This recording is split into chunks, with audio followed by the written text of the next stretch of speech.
আলাইকুম ভিউয়ার্স। আমরা এখন দেখবো যে একটা ইঞ্জিন থেকে গাড়ি থেকে যে আমরা গিয়ার বক্স চেঞ্জ করি, সেই গিয়ার বক্সটা নামানো আজকে আমরা প্রথমে আপনাদের দেখাবো নামানো, এবং সেটা আবার কীভাবে খোলা ফিটিং করতে হয় এই জিনিসটা আমরা অবশ্যই আপনাদের সুন্দরভাবে দেখানোর চেষ্টা করবো। আমরা একটা সরাসরি দেখি।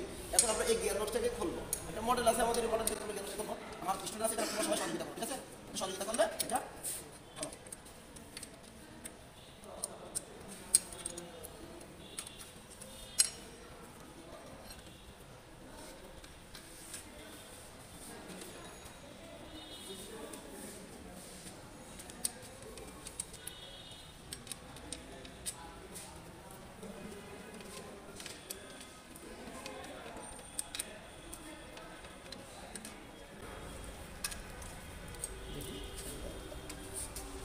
এখন এই গিয়ার বক্সটাকে আমরা একটু সাপোর্ট দেবো।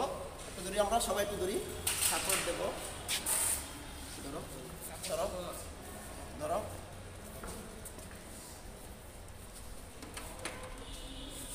একটু দেখি আমরা সরাসরি। ভিউয়ার্স, আপনারা সবাই দেখবেন যে এই যে এখানে আছে, এখানে কিন্তু দুইটা আছে। একটা হলো এখান থেকে এই পর্যন্ত হলো ক্লাচ ইউনিট, তারপরে এখান থেকে এই হলো গিয়ার বক্স, এখান থেকে এই পর্যন্ত হলো গিয়ার বক্স, এটা হলো গিয়ার লিভার। সুতরাং আমরা কিন্তু অবশ্যই এটাকে খেয়াল করবো, এটা পুরাটা কিন্তু গিয়ার বক্স না। এখানে হলো clutch assembly, clutch plate, pressure plate, release bearing সব এখানে আছে। আমরা একটু খেয়াল করি,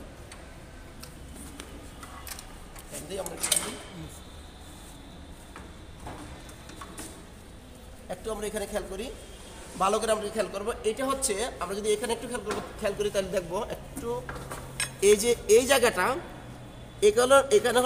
এখানে হলো ক্লাচ প্লেট, প্রেসার প্লেট, এগুলো হলো ফিঙ্গার। এই ফিঙ্গারটাকে মূলত এই রিলিজ বিয়ারিং, আমরা একটু খেয়াল করবো। এখানে যখনই আমরা ক্লাস করব তখন এই রিলিজ বিয়ারিং আছে, এটার নাম হলো রিলিজ বিয়ারিং। এই রিলিজ বিয়ারিং কী করে, তখন এই ফিঙ্গারটাকে চাপ প্রয়োগ করলে পরে কিন্তু ক্লাচ হয়। আমরা এটা মাথায় রাখবো। এটা ড্রাইভ শিফট, এটা হলো ক্লাস ফর্ক, আর গিয়ার বক্স হচ্ছে এটা। মোটামুটি আমরা একটু বুঝলাম। এখন আমরা এটাকে একটু সংযোগ করে দিই। আমরা বুঝতে পারলাম যে এটা হলো একটা রিলিজ বিয়ারিং। এই বিয়ারিংটা মূলত এই ক্লাসটাকে ক্লাস করতে সহযোগিতা করে, ক্লাস প্লেট, প্রেসার প্লেটের জন্য কাজ করে, ফিঙ্গারকে চাপ প্রয়োগ করে। আচ্ছা, মোটামুটি আমরা একটু বুঝলাম। এবার আমরা এই গিয়ার বক্সটাকে সংযোগ করে দেবো। একটু সহযোগিতা করি আমরা। ধরো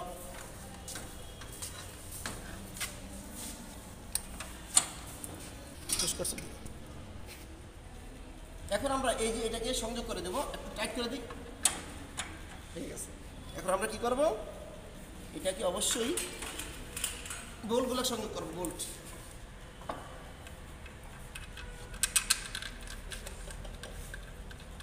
এদিকে বোল্ট সংযোগ করবো।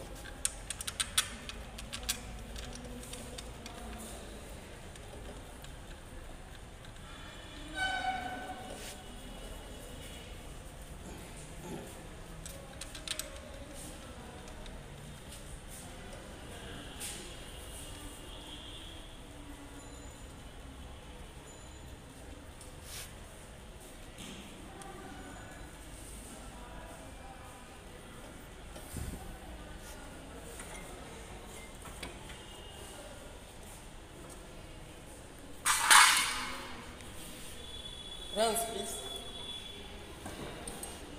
Type.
মোটামুটি আমাদের হয়ে গেল টাইট।